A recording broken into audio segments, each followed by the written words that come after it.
Hey everyone, welcome to my YouTube channel. I'm so glad you're here. Please remember to subscribe and check out my podcast, Perfect Prey. Also, if you are a parent navigating these circumstances with a child who is being coercively controlled, it is unacknowledged child abuse.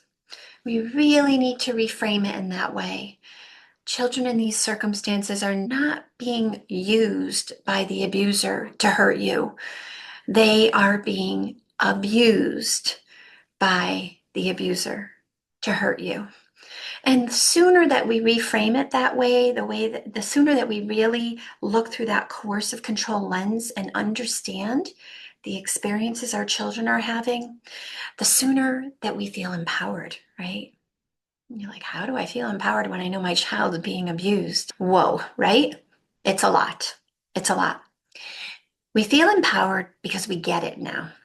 We are no longer wondering why our child has contempt for us or why our child is living in this space of not wanting to go to the abuser's house or wanting to go all the time. Why would they want to go to the abuser's house all the time?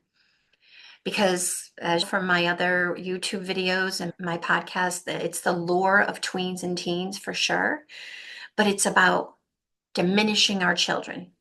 It's about making them feel unsafe or unstable with you, right? And the reason why that occurs is because the abuser is omnipresent, right? They are exerting power and control in very insidious, nuanced ways.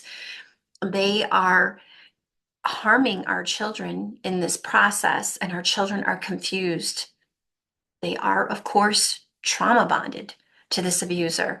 This is a caretaker, someone that maybe we participated in their having a love and affection for this person, as most parents do, right? We say, oh, they love you so much, or they care about you, or that's your dad, or that's your mom. And the reality is that our children are living in a state of confusion. Oh, here comes Maggie.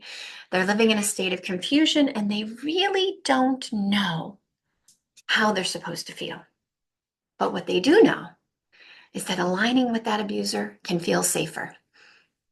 They've seen how that abuser has treated us.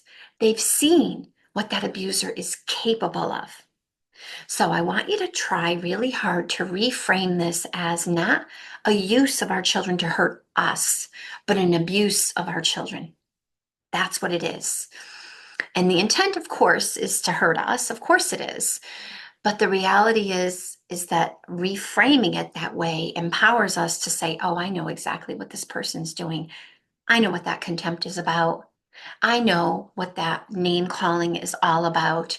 I know what that dismissiveness or that lack of wanting to be with me is about.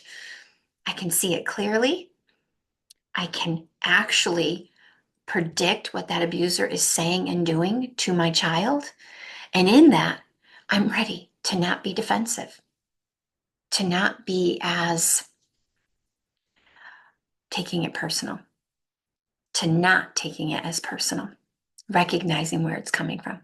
So I hope that's helpful. I'm going to do a follow-up one in 1 minute, and Maggie's on my lap, and I hope to see you soon. Bye.